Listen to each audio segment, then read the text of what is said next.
नमस्ते, मैं हूं पल्लवी और आप देख रहे हैं भारत एक नई सोच। इस बार यूपी पीएससी का जब रिज़ल्ट आउट हुआ ना, पहले तो महिलाओं के एंगल से देखने पर इस बात की खुशी थी कि हम 10 में से 8 स्थान हमारा है। इस बात की खुशी बहुत थी और जब लगातार मैं महिलाओं से मिल रही हूं तो मुझे और खुशी हो रही है।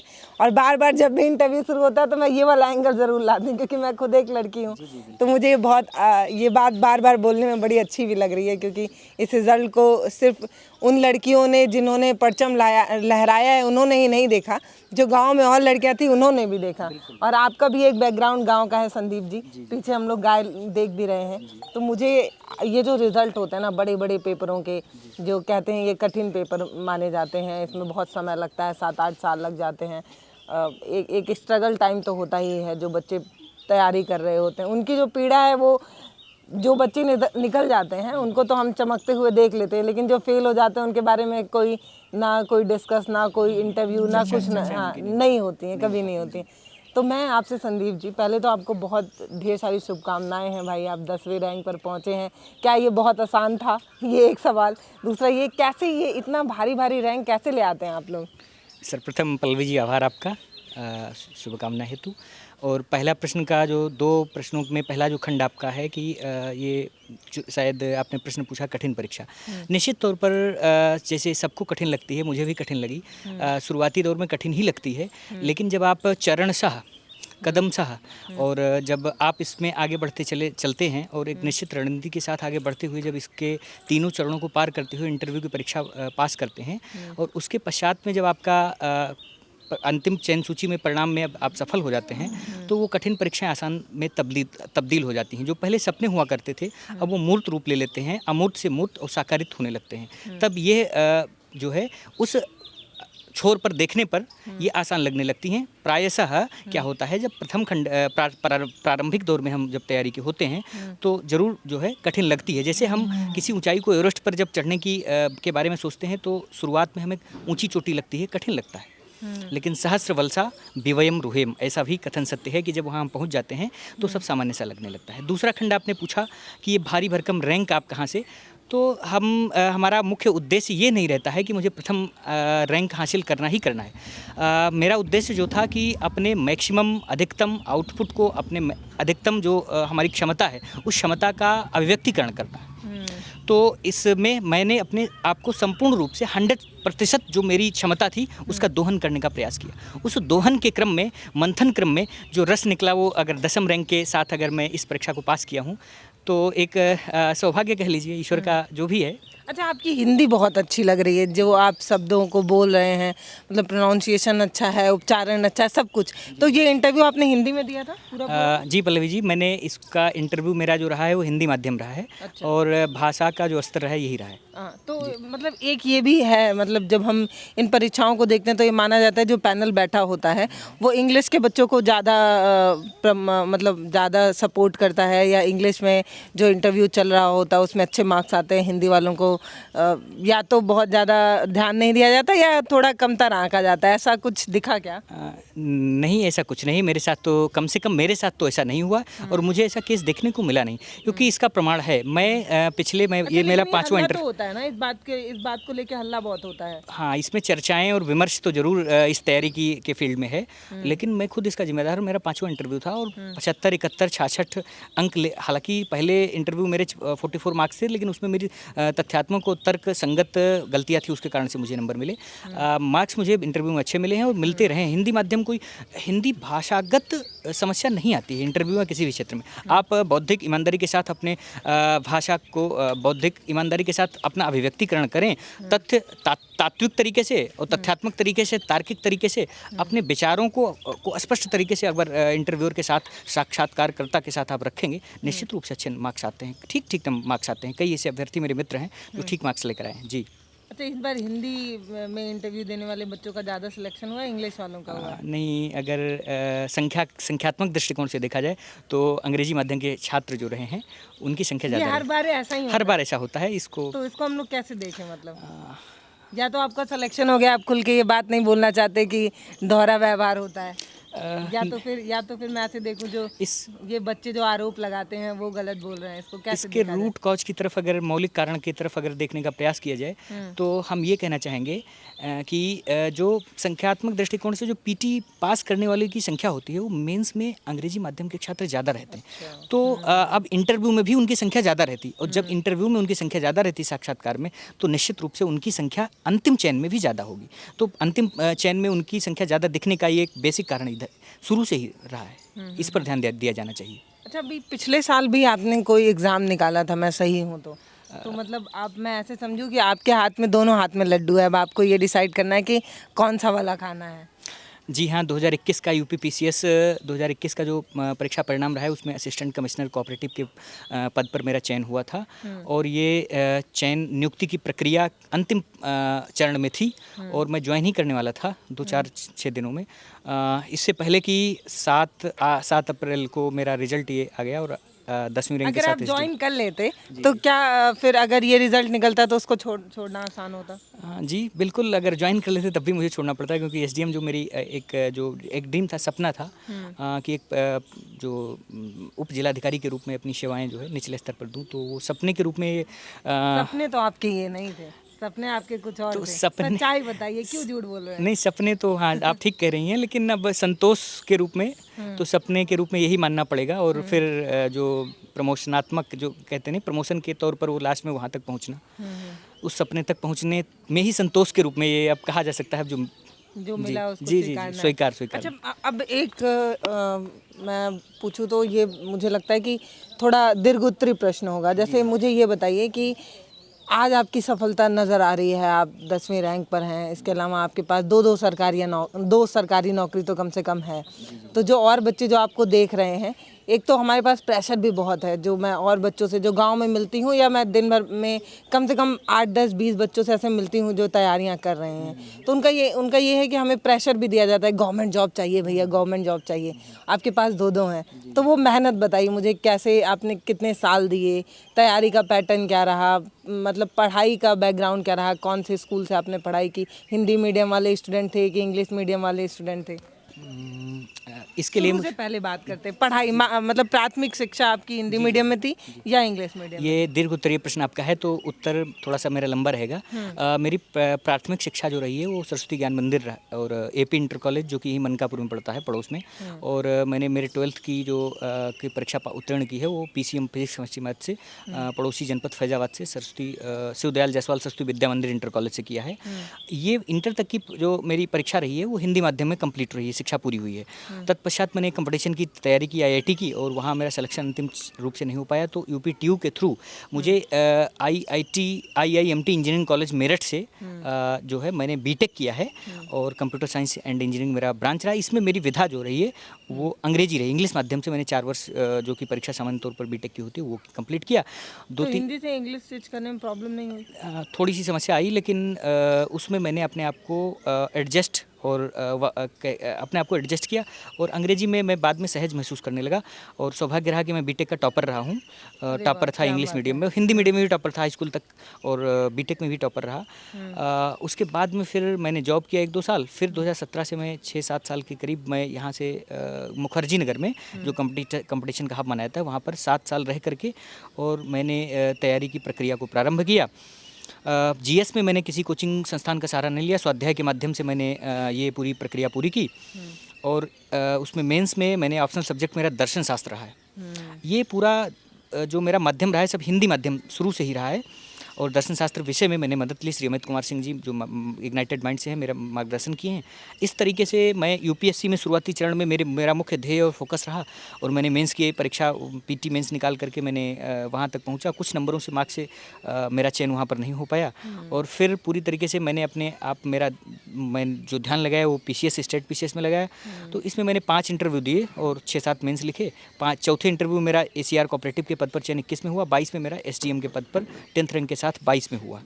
तो पूर्णाहुति मेरी पीसीएस में मेरा पूर्णाहुति के रूप में जो अंतिम आहुति है वो 2022 में हुई, और 22 में सिलेबस भी 2023 के लिए चेंज हो गया। और विकल्प जो मेरा मैं विकल्प में पिछले मेरा जो चयन रुका हुआ था वो वैकल्पिक विषय में कम मार्क्स आने के नाते, और इस वाले परीक्षा में मेरे वैकल्पिक विषय में सर्वाधिक मार्क्स आए होंगे, ऐसा मेरा अनुमान है। तो इसी दर्शन शास्त्र विषय के साथ मेरी पूर्णाहुति एसडीएम के साथ हुई, तो ये थोड़ा सा अच्छा लग रहा है। संक्षिप्त विवरण मेरी यात्रा का रहा है, जीवन ये प्रतियोगी यात्रा का। मैं ये समझना चाह रही हूँ कितने सालों की तैयारी है जो आज आप एसडीएम दिख रहे हैं, चमक रहे हैं। ये मेरी 7 साल की तैयारी का परिणाम है जी परिणाम है। इसमें मैंने विधिवत ढंग से मैंने पीटी और मेंस इंटरव्यू का मुखर्जी नगर में रह करके और चरणशः मैंने तैयारी की और गंभीर तैयारी की। उस गंभीर तैयारी का परिणाम है कि ये रिजल्ट आया। हीरे में चमक इसलिए आती है क्योंकि वो ज़्यादा तपता है, तो अगर हीरे की चमक आप देख रहे हैं तो वो 7 साल की मेहनत भी देखना बहुत ज़रूरी है। एक तरफा देख के काम नहीं चलेगा, है ना? हाँ जी, ऐसा कह सकते हैं कि अगर कठोर परिश्रम के माध्यम से ही कोई एक कीमती चीज़ मिलती है, से साक्षात्कार होता है कीमती चीज़ से, बहुमूल्य चीज़ से जी। अच्छा, जो मैं अभी बैकग्राउंड देख रही हूँ घर का, वो बहुत संपन्न नहीं दिख रहा है, जैसा मतलब ऐसा नहीं है कि बहुत गरीब है, ऐसा भी नहीं है। लेकिन मैं जो ये मेरा सवाल आप समझिए, जैसे इन सब तैयारियों में पहले तो पैसा बहुत लगता है, समय बहुत लगता है, फिर आप मुझे लग रहा है घर के बड़े बेटे हैं, तो पिताजी की एक समय तक तो ठीक है, बच्चों के सपने के साथ हर माँ बाप जाना चाहते हैं, लेकिन एक टाइम पीरियड के बाद उनको लगने लगता है कि अब मैं बुढ़ापे की तरफ बढ़ रहा हूँ, कुछ तो जॉब तुम करो, अब नहीं चल पा रहा है घर, वो वाला प्रेशर भी तो होता है ना। तो इन सब से कैसे लड़े, कैसे निकले? जी, बहुत अच्छा प्रश्न है। आप देख ही रही हैं, मेरा जो पारिवारिक पृष्ठभूमि है वो ग्रामीण पृष्ठभूमि है, और कृषक मेरे पिताजी हैं। कृषि के माध्यम से अपनी गतिविधियों को संपन्न करते हैं। मुझे पढ़ाया लिखाया भी इसी के माध्यम से, और निश्चित रूप से मैं घर में सबसे बड़ा हूँ, और 4 बहनें और 2 भाई हैं। तो 4 बहनें, दबाव भी 2 की शादी पिताजी ने की और 2 भी करने हैं, शादी करने हैं। तो अब हो जाएंगे अच्छे से, अब हाँ बिल्कुल, अब तो दिक्कत अब नहीं होगी। लेकिन दबाव मुझे पहले से एक पिताजी परिवार की तरफ से तो मुझे बहुत अच्छा सपोर्ट रहा। पिताजी हमेशा मेरे कंधे से कंधा, जब भी मेरे 3 इंटरव्यू में फेल हुआ तो मुझे एक सहारा और ढांढस बंधाया कि नहीं संदीप, आप आगे अगले जो परीक्षा के लिए तैयार हो। इंटरव्यू कौन कौन से थे जिसमें 2018, 19 और 20 में, अच्छा, 18, 19, 20 यूपी पीसीएस के इंटरव्यू दिए। इसमें मेरी असफल रहा। उससे पहले यूपीएससी में लगातार असफलता मिल रही थी उधर। तो आप कितने बार मतलब रिटर्न दिए होंगे, कितने बार आप इंटरव्यू में बैठे होंगे, ये बताइए संख्या अगर संख्यात्मक संघ लोक सेवा और विभिन्न राज्य लोक सेवाओं की परीक्षाओं का अगर प्रश्न है तो उसमें से 10 मेंस मैंने लिखा है, और उसमें से 5 इंटरव्यू मैंने दिया है। तो असफलताएं काफ़ी कुछ रही हैं। तो पहला जो प्रश्न था आपका कि इसमें आप घबराए होंगे, आपकी जिम्मेदारियां आपके ऊपर भी रही होंगी पिताजी के से, इन सबको समेकित रूप से अगर एक शब्द में कहा जाए, निश्चित रूप से एक निराशा के पल कई बार आए, और मुझे लगा कि हाँ, आप छोड़ करके कुछ ना कुछ नौकरी की तरफ ध्यान रखते हुए किया जाए। लेकिन उसी समय फिर मेरे मन में ये संकल्प और विकल्प उठते रहते थे। उसके बीच में समाधान भी निकलता था कि नहीं, अभी जो हम एक इतने अच्छे स्तर पर पहुंच रहे हैं, और लगातार इंटरव्यू की प्रक्रिया में पहुंच करके अंतिम में क्योंकि 18, 19 में 1-2 मार्क्स से जो है मेरे कहीं ना कहीं रुक जा रहे थे। तो बहुत कम मार्क्स, जिनसे 18, 19 में तो 1 मार्क्स का था, नहीं तो नायब तहसीलदार मिल जाता। 18 में भी 1-2-3 मार्क्स की यही स्थिति थी। 20 में भी लगभग यही, 21 में जाकर के हुआ चयन। तो मन में एक संतोष प्राप्त होता था कि नहीं, अगली बार हो जाएगा।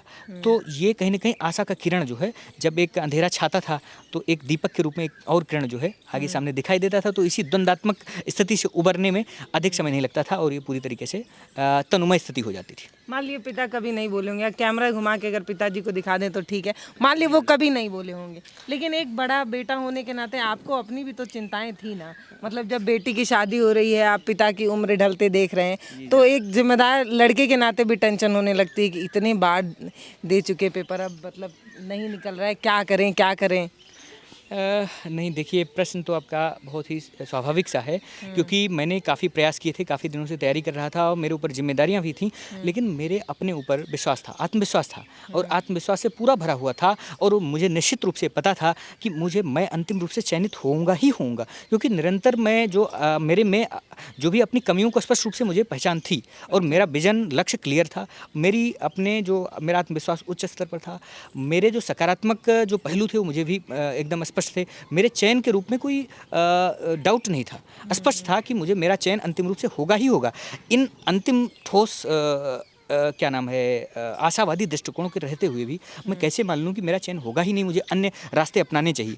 तो निराशावादी जो दृष्टि है, दृष्टिकोण है, वो ठहर नहीं सका, अंतिम रूप से अपनी जड़ें नहीं, अस्थायी रूप लेकिन से नहीं वो बना आप सका। जो बात बोल रहे हैं वो मतलब मैं समझ तो पा रही हूँ, लेकिन बार बार मुझे ये चीज़ें कहीं ना कहीं परिस्थितियाँ तो तोड़ देती है ना आदमी को, परिस्थितियाँ तो मजबूर करने लगती हैं एक टाइम तक। आप बता रहे हैं 6-7 साल आपने इस चीज़ को दिया है, मतलब तब उस 6-7 सालों की अगर कोई पॉइंट आपको याद आ रहा हो कि कोई मतलब कोई एक इंटरव्यू में आप बैठे हुए हैं और जब उसका रिजल्ट मतलब वो इंटरव्यू आपको लगा कि भाई साहब अब तो हो गया, अब मिल गई गवर्नमेंट जॉब, लेकिन फिर इंटरव्यू का जब रिजल्ट आया तो फिर आप बता ही नहीं पा रहे हैं पिताजी को फ़ोन करके। बिल्कुल बिल्कुल, ये 2019 19 का एक इंसिडेंट है। 1 मार्क्स से जिसमें मेरा चयन रुका था, उसमें मेरा जीएस के चारों पेपर ठीक गए थे और मेरा दर्शन शास्त्र का वैकल्पिक विषय बहुत अच्छा गया था। 18 में मेरे 250 मार्क्स थे और वैकल्पिक विषय में 19 के पेपर में सीधे मेरे 190 नंबर हो गए, यानी कि 60 मार्क्स कम हो गए। अब मेरे तो होश नहीं आ रहा था, मेरी समझ में नहीं आ रहा था कि मैं 18 से अच्छा मेरा वैकल्पिक विषय गया है, उसे उत्कृष्ट लिखा हूँ, उसमें अच्छे पूरी दक्षता के साथ मैंने लेखन शैली में अधिक सुधार किया है और अच्छे मार्क्स आने की संभावना, मैं तो उसमें 250 का 260 270 की को आंक रहा था और अचानक 190 मार्क्स मिले। इतना ज़्यादा चिंतित हुआ और निराशा मेरे मन में, वहाँ निराशा की जो कंसंट्रेशन था, वो उसकी प्रवणता थी, अधिक थी निराशावादी विचार की, क्योंकि मुझे विश्वास ही नहीं था। और मैं फिर सोचने लगा 20 की परीक्षा देते समय, अब तो मुझसे सुधार इससे ज़्यादा होगा ही नहीं। जब मैं 18 से ज़्यादा इतना अच्छा लिख करके आया हूँ, 190 मार्क्स मिले हैं, तो मैं इससे ज़्यादा क्या लिख सकता हूँ, तो फिर मेरे 150 मार्क्स आएंगे। उस स्थिति में अपने आप को फिर अपने अमित सर से मिला, अमित सर ने मुझे समझाया, उन्होंने कहा कि इसके कारण ये नहीं हो सकते हैं, इसके दूसरे कारण हो सकते हैं, इस बार तुम उतना ही अच्छा लिखो। उन्होंने मुझसे ये नहीं कहा और अच्छा लिखो, उन्होंने कहा जितना तुमने पहले लिखा था उसी को यहाँ रिवाइज करो, रिपीट करो और इस बार तुम्हारे अच्छे मार्क्स आएंगे। कहीं ना कहीं कोई ना कोई कमियां टीचर के लेखन या चेक करने में या तमाम अन्य दृष्टिकोण से कम आए गए होंगे। तो वहाँ निराशा मुझे कम से कम 1-1.5 महीने, आपसे कहूँ तो निराशावादी स्थिति में मेरी मनोमानसिक जो दशा थी, वो थोड़ी स्वस्थ मानसिक दशा नहीं कही जाएगी। तो एक इंसिडेंट वो ऐतिहासिक रहा है 2019 वाला के परिणाम की। जी जी जी। देखिए, मैं सिर्फ इतना कहना चाहती हूँ ना कि अगर आप बहाने बनाना जानते हैं और चाहते हैं, तो बहुत सारे बहाने इनके पास भी हो सकते थे कि हम एक गांव के इलाके में रहते हैं, हमारे पास इंटरनेट की सुविधा उतनी अच्छी नहीं है, जैसे जियो का नेटवर्क नहीं पकड़ रहा है यहाँ पे, तो बोले हम कैसे ऑनलाइन क्लास लें, यहाँ नेटवर्क नहीं पकड़ता है, हम कैसे, यहाँ पे तो दिन भर लाइट ही नहीं रहती है जब कटने का समय आता है गेहूँ और इसका, तो हम कैसे पढ़ाई करें, लाइट ही नहीं रहती है, पंखा ही नहीं चलता, हम पढ़ ही नहीं पाते हैं, गर्मी होता है, नेट नहीं है हमारे पास, हम कोचिंग तो यहाँ पे है ही नहीं, बहुत दूर जाना पड़ता है। तो बहाने तो आप बहुत बना सकते हैं, लेकिन कुछ बच्चे ऐसे हैं जो इन सारी परेशानियों को लांघ कर बहुत अच्छे मुकाम हासिल कर रहे हैं। जी, बहाना एक अंतिम समाधान नहीं है।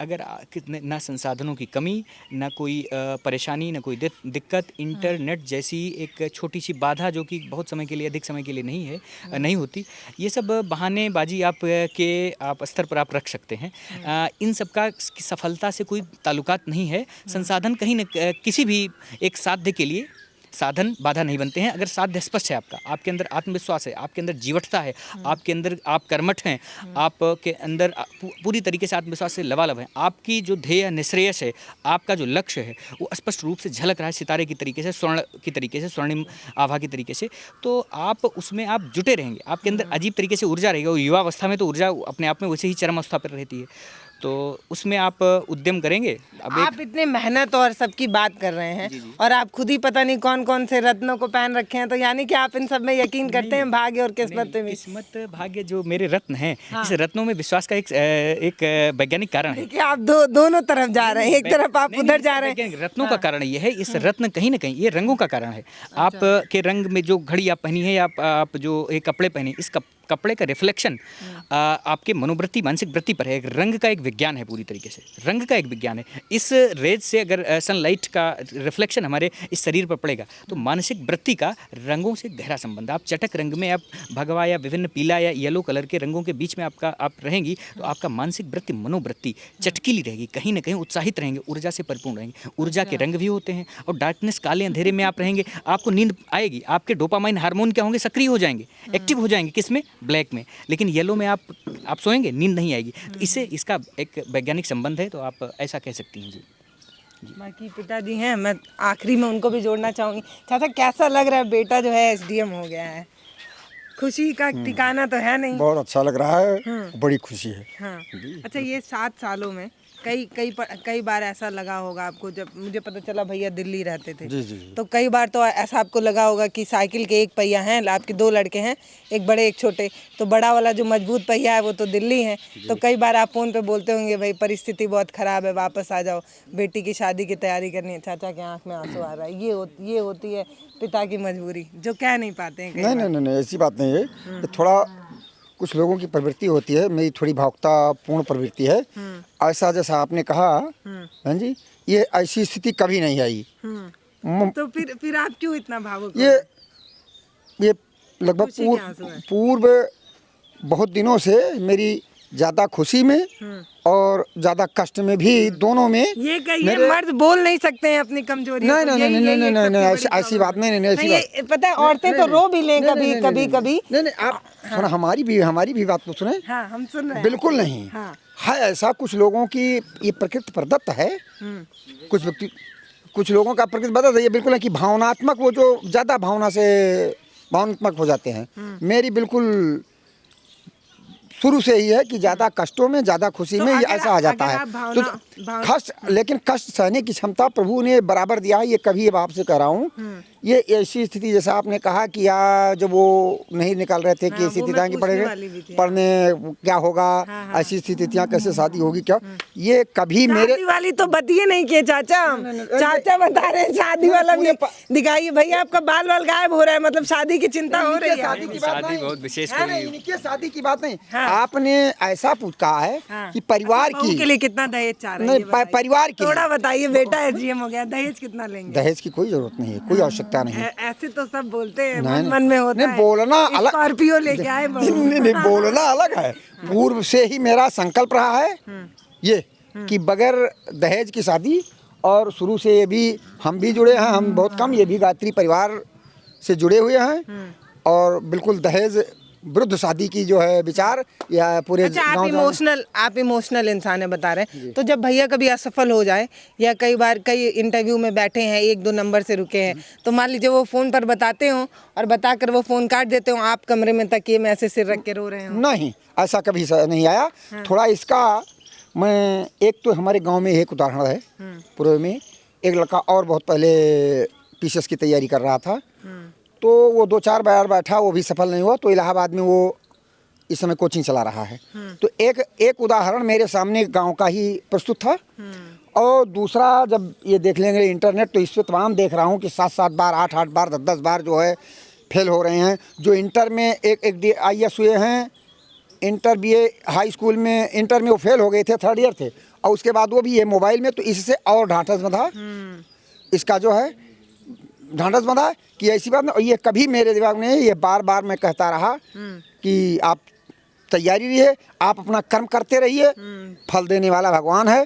और यदि अगर नहीं होते हैं, ये मुझे पूर्ण विश्वास था कि अगर नहीं होते हैं, तो ये ज्ञान इनका कहीं नहीं जा रहा, ये कहीं कोचिंग करेंगे तो 70-80 हज़ार वेतन पाएंगे किसी कोचिंग संस्थान में, बड़े आराम से खर्चा चलेगा परिवार का। कठिन होती हैं बेशक, लेकिन जब आप कठिन परीक्षाओं की तैयारी के लिए अपने आप को तपा रहे होते हैं ना, तो भले ही ठीक है, अब तो हमारे पास चमकते सितारे हैं, भैया भी दिखाई 10वें मतलब एक नाम तो इन्होंने अब पा लिया है, एसडीएम पद पा लिया। लेकिन मेरा ये कहना है ना कि अगर ये नहीं भी पाए होते, तब भी इन्होंने इतनी मेहनत कर ली थी ना कि एक बेहतर इंसान तो बन ही गए थे। इन्होंने पढ़ाई में बहुत सारा ज्ञान प्राप्त कर लिया था, तो इनके लिए समाज का या पूरे देश का एक अलग अलग फील्ड बचा हुआ था। अगर ये नहीं तो कुछ और तो पक्का हासिल कर देते।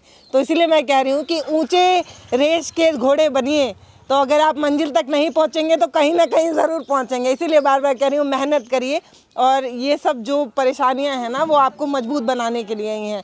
कई बार आर्थिक परेशानियां, कई बार सामाजिक परेशानियां, ये आपको मजबूत बना रही होती हैं, ये आपको और बेहतर बना रही होती हैं। भैया आपका बहुत धन्यवाद इतना समय देने के लिए। बाकी आप एसडीएम हो गए हैं, अब कहाँ छोटे लोगों को नहीं, आभार आपका, ऐसी बात नहीं है। छोटे और बड़ा कुछ नहीं होता है, भारत का नागरिक सब बराबर इक्वल हैं, सभी भारत के नागरिक हैं। जी जी, बहुत बहुत धन्यवाद।